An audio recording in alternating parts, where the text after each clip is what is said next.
Apple had their WWDC keynote yesterday, and they showed lots of awesome new features that get me excited about how we'll use our Apple products in the future. I want to break down what you can expect coming to your devices and my thoughts on the impact this will have on the way people use Apple tech day to day. I'll start with the star of the show, Siri AI.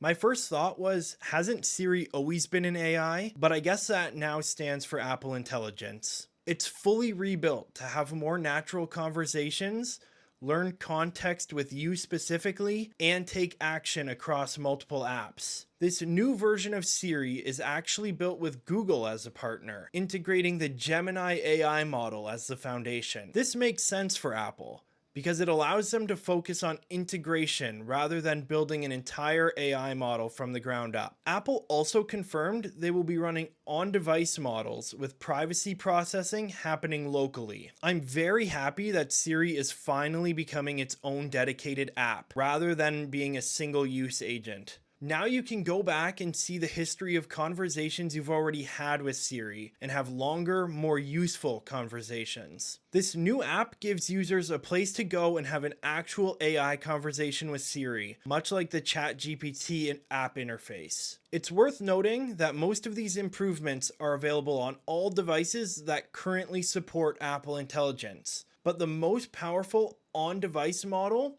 is only available on iPhone Air, iPhone 17 Pro, iPads with M4 or later, and Macs with M3 or later. iPads and Macs also require 12 gigabytes or more RAM to be supported. Also, even if you join the developer beta today, these new features are waitlisted and you need to sign up for your spot in line. Next up is Apple Intelligence across the system. Nearly all Apple apps are getting deeper integration with Apple Intelligence. One that I'm most excited for is shortcuts. They showed that Apple Intelligence can create shortcuts for you, and all you need to do is ask in natural language. This makes shortcuts much more simple for many more people. Now you don't need to know where to find certain shortcut abilities or what they're actually capable of. Apple Intelligence will do all that hard work for you and just give you the finished working result. They improved search across all systems as well, making searching in Spotlight,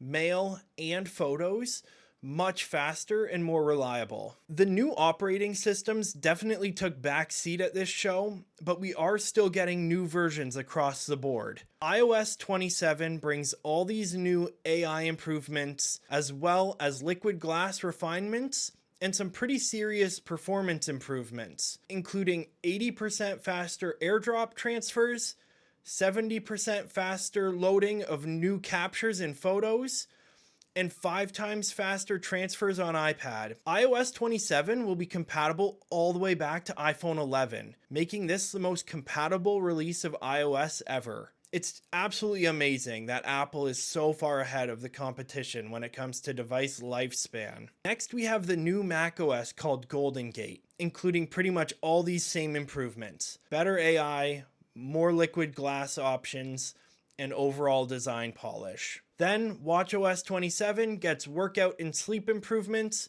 as well as a brand new app grid.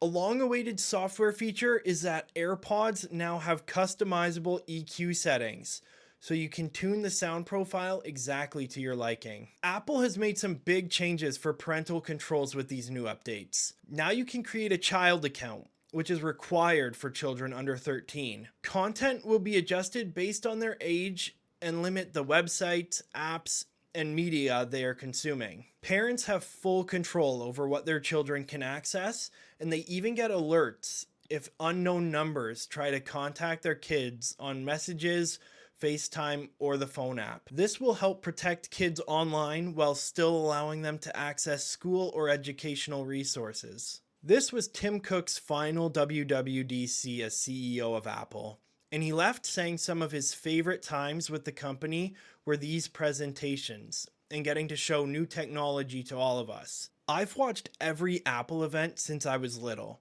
and they always leave me inspired to work and create in new ways with the tools that millions of people already know and love. And I do what I can to inspire others with those tools. That's what makes Apple so special to me.